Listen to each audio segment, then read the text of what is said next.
காலையிலேருந்தே climate வேறு மழை வர மாரியே இருந்துச்சு. ஈவினிங் போல் மழை தூறல் வேறு போட்டுக்கிட்டே இருந்துச்சு. அது இல்லாமல் இன்றைக்கி திங்கக்கிழமை சந்தைக்கு வேறு போயிட்டு வர மாதிரி இருந்துச்சா.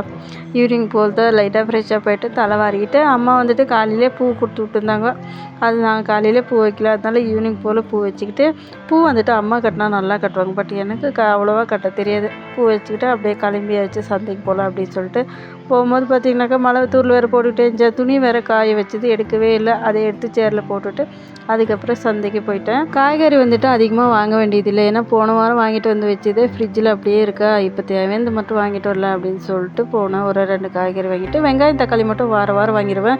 ஏன்னா நம்மளுக்கு வெங்காயம் தக்காளி தான் அதிகமாக யூஸ் பண்ணுவேன் நான். வாங்கிட்டு பலகார கடையில் போயிட்டு வந்துட்டு இந்த சந்தைனாவே இந்த வடை பஜ்ஜி இப்படியெல்லாம் போடுவாங்களா, அங்கே வாங்கிட்டு வந்து சாப்பிட்டாக்கா எவ்வளோ சூப்பராக இருக்கும்.